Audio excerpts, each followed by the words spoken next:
Hi guys, Psivewri here, and we're actually here today to take a look at this lot of PS2 games I got.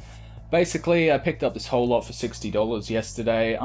Yeah, usually I wouldn't buy PS2 stuff, but if you can see the shelf behind me, you really can't in this shot. I'm sort of trying to get into that because I did like the PS2 when I was growing up. All these games are in really good condition because these weren't owned by kids, so thank God they actually are in good condition. I thought we'd just go through the box anyway. I haven't actually gone through the box yet or looked at any of the discs, so I guess it's a bit of a journey of discovery for all of us anyway, and I've got like a million different lights on me, so hopefully these actually turn out, and yeah, if I point something at the camera it should focus. So yeah, I think we're all good to go. So we'll start off first with the PlayStation 2 Slim console. And looking at the console, there's like no scratches on it, still got the little bit of plastic on it actually, so that's pretty cool.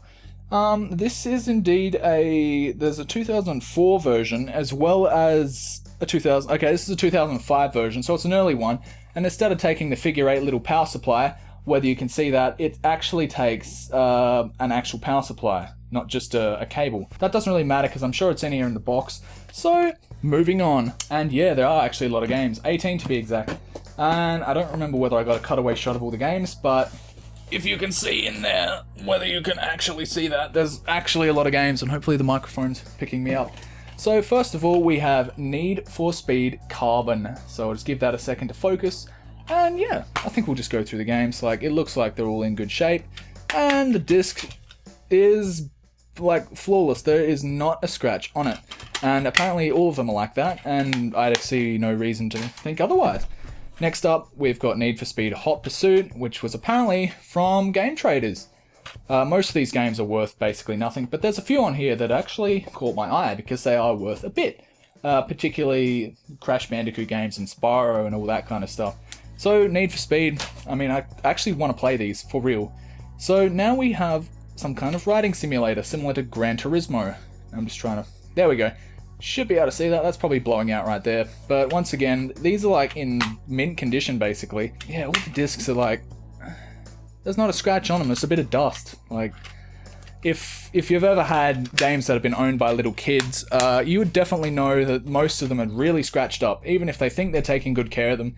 Hell, I could admit to doing that myself. So we got Gran Turismo 3, which I believe I already own a copy of, but who knows, I might keep this one because it's in better condition.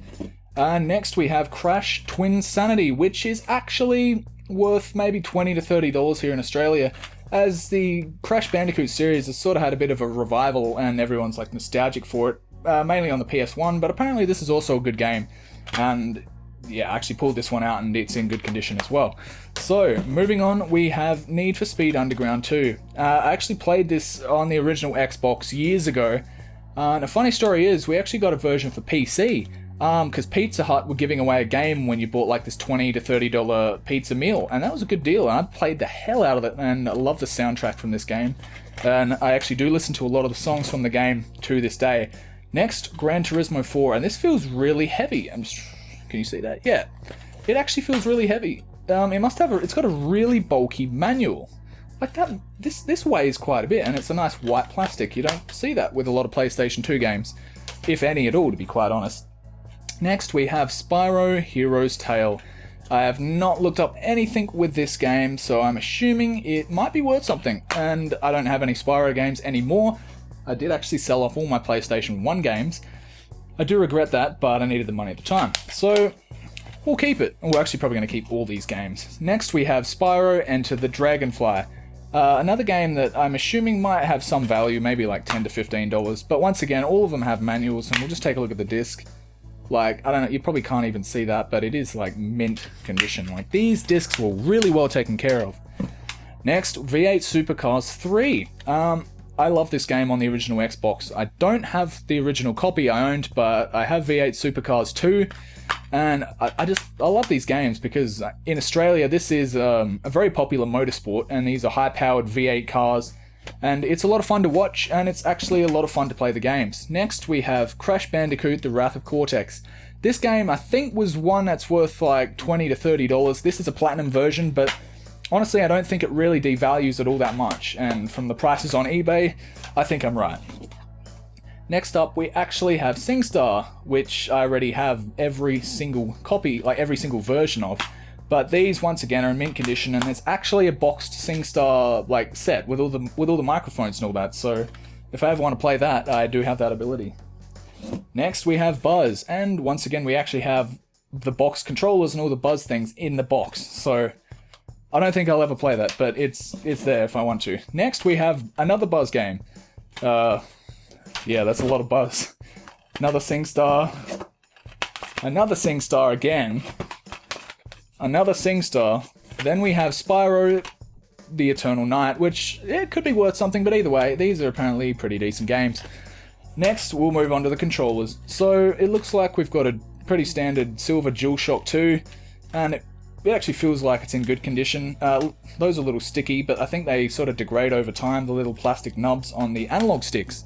Next, we've got the standard DualShock 2 controller, and yeah, looks like it's in fairly good condition. The sticks on these are actually fine. Here we've got AV cables, which we can never have enough of. Next, we got the power supply, and yes, this uses an actual brick power supply, not just one of those, because the newer PlayStation 2s actually don't need this, they only need this. Next, we got a couple memory cards, just a few 8MB ones, so yeah, that could come in handy. I mean, I do have a lot of those already. Next, we have a wireless Logitech controller, which I might end up using because I kind of hate having wires on this desk setup I've got now. Okay, we've also got some kind of S-video cable for the PlayStation. It's a genuine Sony accessory, but I don't think I'll ever really have a use for that. Next, we've got the original manual for the PlayStation 2, as well as a couple of other booklets, and probably won't need them, to be honest. Next, we have a controller extender, which is a cool thought, but I probably don't need. So here we got another bunch of cables. It looks like this is for component, not just composite. I can't remember if component that's more sought after. I don't know if you can get these cables natively, but I know for the Dreamcast, they're really expensive to get similar cables. Cool, so here we have SINGSTAR. Apparently it's in the box, so let's actually open it up and find out, because I don't actually know what's in here. We have the adapter for the microphones. We have the microphones still in the wrapping, so that's a good sign. We've also got another microphone still in the wrapping. And the instruction manual. So I don't know whether these were ever used, but all I can say is they were definitely taken care of. Okay, cool, that's back in the box. Last of all, we have Buzz, which is basically sort of like a game when you have buzzers and you answer questions. Yeah, it appears to also be in the box to some degree. So yeah, I probably won't pull them all out, but it looks like there's all the controllers and all that in there. So yeah, that's it. That's the haul for all the PlayStation stuff I have. And for $60, that's actually a really good deal. And hopefully I find more like this in the future. So if you've enjoyed, feel free to leave a like. And if you've got any other videos you want me to make, any reviews or anything that you might see in the background, who knows, I want to make some more videos. So thank you very much for watching. I'll see you next time.